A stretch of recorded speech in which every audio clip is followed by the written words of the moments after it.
Bienvenue dans cette analyse HGGSP. Alors, HGGSP, histoire, géographie, géopolitique et sciences politiques.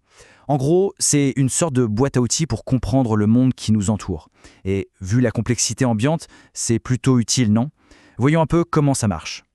C'est vrai que le monde peut paraître hyper complexe. On est bombardé d'infos, de gros titres, de crises. On peut vite avoir l'impression d'être un peu perdu. Souvent, on voit la surface des choses, mais les raisons profondes, les dynamiques cachées, ça reste un peu flou. Alors, par où on commence pour y voir plus clair? La solution, c'est de s'équiper. On va utiliser une sorte de boîte à outils intellectuelle en 4 parties. 4 disciplines, 4 angles d'attaque qui, quand on les combine, ça permet vraiment d'éclairer même les situations les plus compliquées. Allez, c'est parti, on ouvre cette fameuse boîte. Premier outil dans notre boîte, l'histoire. Logique, non? Pour comprendre le présent, le monde d'aujourd'hui, il faut d'abord jeter un œil dans le rétroviseur. Il faut savoir lire le passé.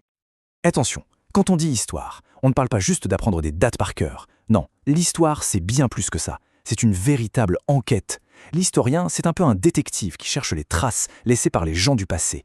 Et chaque trace, c'est un indice qui nous aide à comprendre le contexte actuel, à comprendre au fond pourquoi les choses sont ce qu'elles sont aujourd'hui.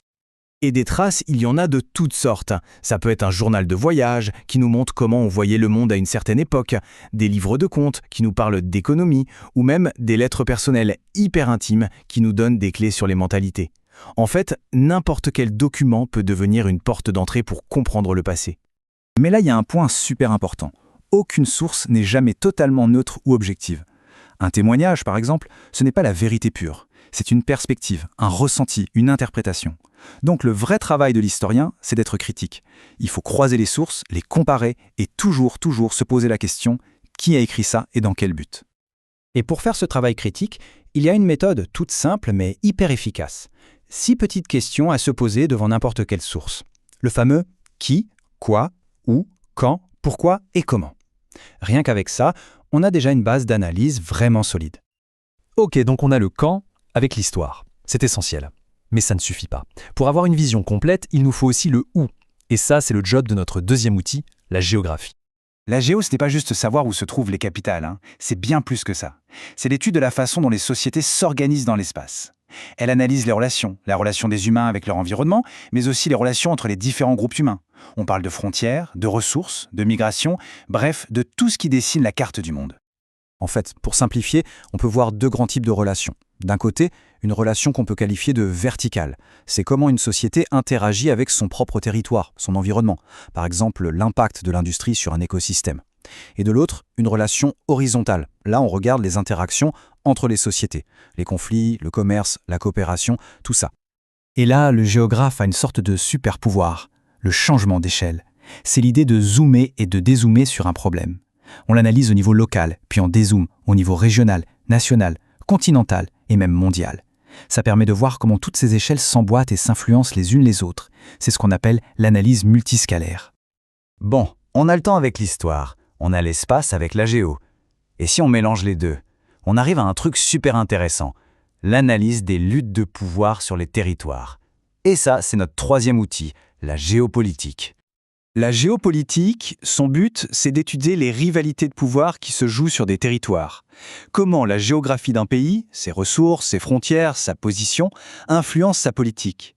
Et comment les différents acteurs, pas seulement les États, mais aussi les grandes entreprises ou les ONG, se battent pour leurs intérêts sur cette carte du monde. C'est vraiment le croisement de l'histoire et de la géo. Et quand on parle de pouvoir, il y a 2 grandes catégories à connaître. D'abord, le hard power, le pouvoir dur. C'est le plus visible. L'armée, les sanctions économiques. En gros, c'est la capacité à forcer les autres à faire ce qu'on veut. Et puis, il y a le soft power, le pouvoir doux.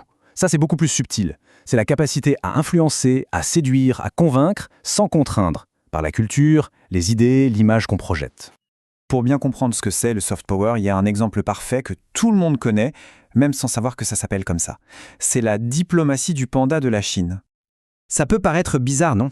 Comment est-ce que prêter un animal, aussi mignon soit-il, peut être une forme de pouvoir? C'est là toute l'astuce de la stratégie. Décortiquons un peu le truc.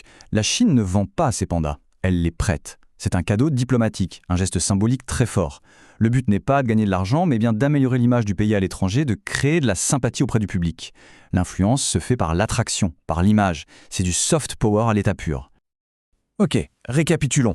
On a le passé, l'espace, les luttes de pouvoir.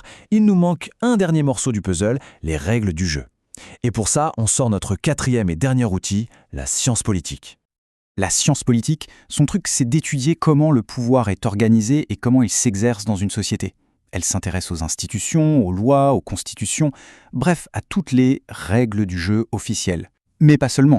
Elle regarde aussi les joueurs, les partis politiques, les syndicats, les citoyens, et comment toutes ces personnes interagissent. Alors, c'est sûr, on réfléchit à la politique depuis l'Antiquité grecque. Mais en tant que science avec des méthodes d'analyse précises, c'est beaucoup plus récent. C'est vraiment au XXe siècle qu'elle est devenue une discipline à part entière pour étudier le pouvoir de façon plus structurée. Et voilà, notre boîte à outils est complète. On a l'histoire, la géographie, la géopolitique et la science politique. Maintenant, le plus intéressant, c'est de voir comment ces 4 visions s'assemblent pour nous donner une image beaucoup plus claire du monde. En fait, en combinant ces 4 disciplines, on obtient une compréhension beaucoup plus profonde, beaucoup plus nuancée. On comprend comment le passé influence le présent. On voit comment les territoires et les ressources façonnent les relations. On décode les dynamiques de pouvoir cachées. Et on saisit les règles du jeu qui organisent nos sociétés. C'est la force de la GGSP. Et le plus important, c'est que cette boîte à outils n'est pas réservée à une élite. C'est une grille de lecture à la portée de tout le monde pour mieux déchiffrer les grands enjeux de notre époque. Alors, maintenant que les outils sont sur la table, la question est simple. Quel sujet d'actualité, quel enjeu mondial on analyserait en premier avec cette méthode ?